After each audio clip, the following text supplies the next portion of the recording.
So hi, very good morning. I'm going to do a little bit of a different video today. It's not a travel video. It's to give you a demonstration on how to cook the best 21-day-old ribeye steak. Got a couple of beautiful ribeye steaks here, as you can see. Nice, big, thick, juicy steaks. I like our steaks done medium, not too rare. But this recipe you're going to absolutely love. And the most important thing when cooking a steak, before you do anything else, in my view, is to make sure you've got a decent bottle of red wine. So we're going to put a bit of the red wine in a glass. We've gone for a South African red wine. Smell that and taste that. That is just right. Room temperature, although I do like my red wine cold. I know most people drink red wine room temperature, but I do like it cold. So that's the most important thing to start with when cooking a ribeye steak, as far as I'm concerned. So what we're going to do with these two beauties, the first thing and the most important thing, and I'll keep the camera down on the steak so you can see, is to make sure that they are really seasoned well. So be generous with your seasoning. Do it both sides. Give it some really good salt. And we're also going to use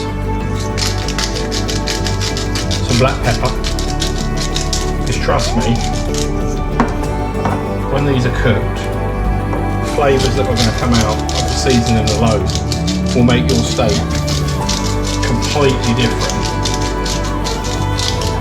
to probably any steak you've had before. And I don't like wastage, so all you can do on your board is turn them over and just mop that seasoning up so it soaks in. Yeah, get every bit of the salt and the pepper, and you can never use too much. Yeah, there's a lot of wastage right from the outset, so be generous with it. Give it a real good seasoning. Okay, and we're just going to let them stand there for a minute. Soak all of that up. Just let them stand there and sit there for a couple of minutes.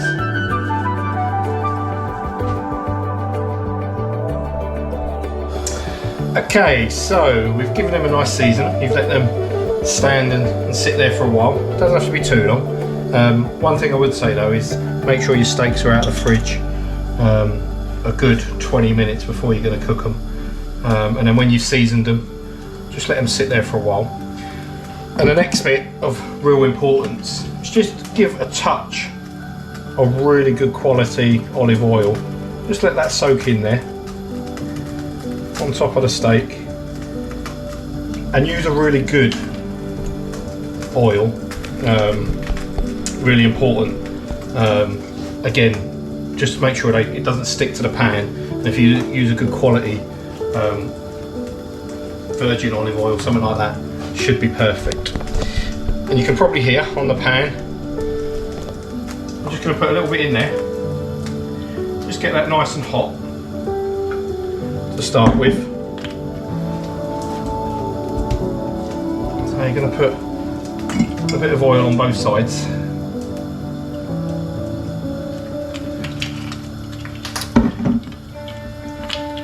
And then when we put these in the pan,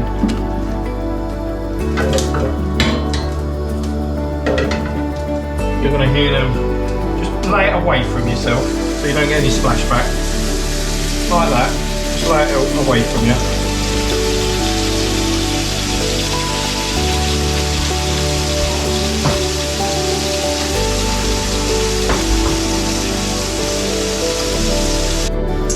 So, we put them in a pan. Just going to let them sit there for a minute.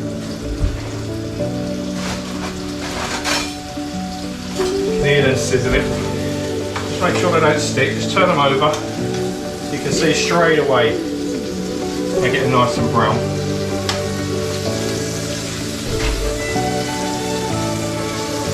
And you've got that oil cooking there nicely. Now what we're going to do, and there's various different ways you can do this. You can put a normal garlic in. We're going to use garlic paste. I'm going to put a bit of garlic paste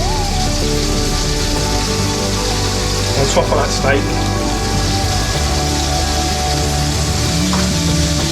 And in the pan. Both sides. Be generous. And this will really give it a beautiful flavour. But also, we're going to add some thyme. Just mix it in there. Again, be generous. Spread it over the top. Put it in the inside of the pan. So we just turn them. See how tender they are. They're absolutely beautiful bits of steak. Heat nice and hot. We're just going to let them sit there about 3 minutes each side for a nice medium. Might be a little bit rare, but certainly don't want to overcook it.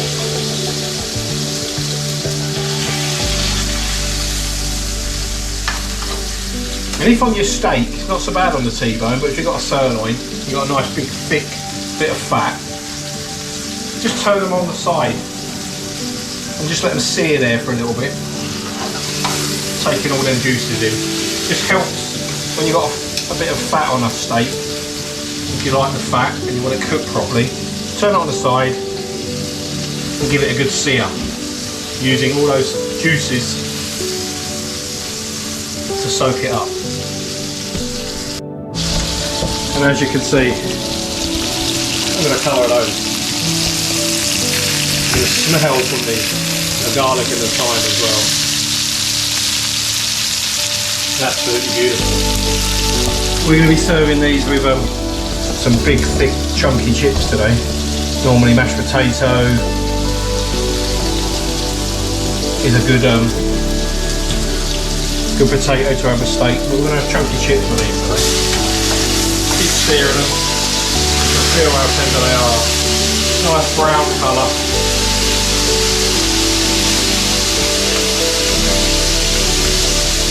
Let them soak in there. Take all those juices. Make sure the juices are really soaking up into the steak.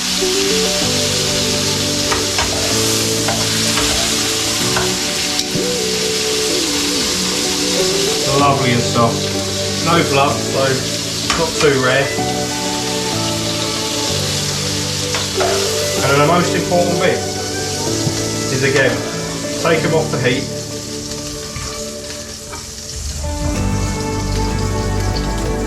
And just let them sit. Just let them rest there. If you eat steak too quickly, from once it's come straight out of the pan, you're going to lose some of them flavours. If you let it sit and rest, it's really then soaking up all of them flavours that you've put in this recipe. So as I say, we've used thyme, we've used a garlic paste, you can use normal garlic, nice bit of olive oil, just a couple of minutes, 2-3 minutes each side, and you'll see how soft and juicy these steaks are.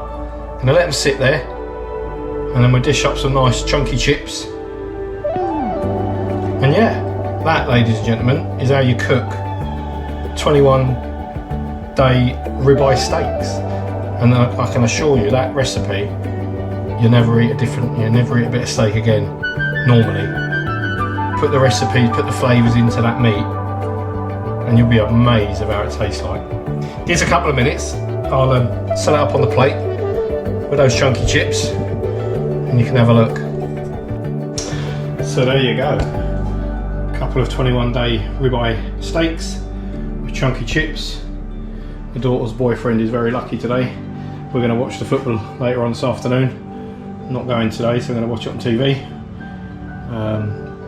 But before that, we're going to tuck into these steaks. Hope you've enjoyed. If you want the recipe, just put a note in a comment and I'll update it. Enjoy.